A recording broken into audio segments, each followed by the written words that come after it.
বৈবাহিক সম্পর্ক কি আধ্যাত্মিকতার পথে বাধা? সহজ কথায় বলতে গেলে না।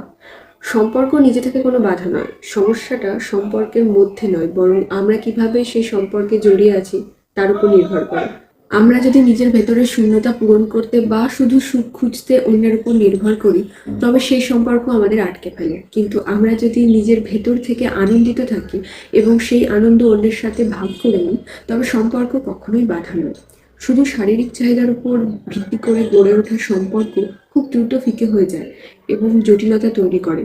কিন্তু যেখানে গভীর ভালোবাসা এবং একে অপরের প্রতি শ্রদ্ধা থাকে, সেই সম্পর্ক অনেক বেশি সুন্দর হয়।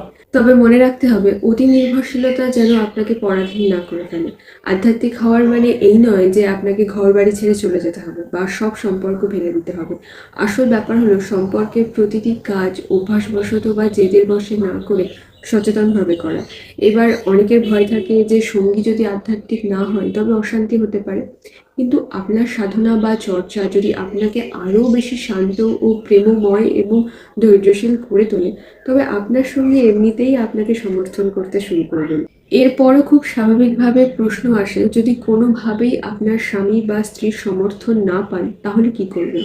হ্যাঁ, সবকিছুর পরেও কিছু পরিবার বা জীবনসঙ্গী থাকে যারা সব ব্যাপারে খুব নিরাপত্তাহীনতায় ভোগেন বা অহেতুক প্রতিবাদ করেন।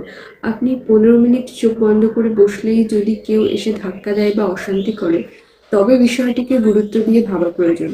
তবে এক কঠিন সত্য মনে রাখবেন, পরিবার হলো এমন একদল মানুষ যারা একে অপরের মঙ্গলে, একসাথে হোক বা একটু ভিন্নভাবে, তারা পরিবারের স্বার্থে সর্বদা তৎপর থাকে। যদি আপনার ভালো থাকা বা মনের শান্তির প্রতি আপনার সঙ্গীর কোনো ভ্রুক্ষেপ না থাকে, তবে বুঝতে হবে সেই সম্পর্কের গোড়াতেই গলদ আছে। কারণ একে অপরের মঙ্গল চাওয়াটাই হলো পরিবারের আসল মানে। অর্থাৎ যেখানে একজন আর একজনের ভালো থাকায় খুশি হয় না, তাকে আসলে পরিবার বলা যায় না।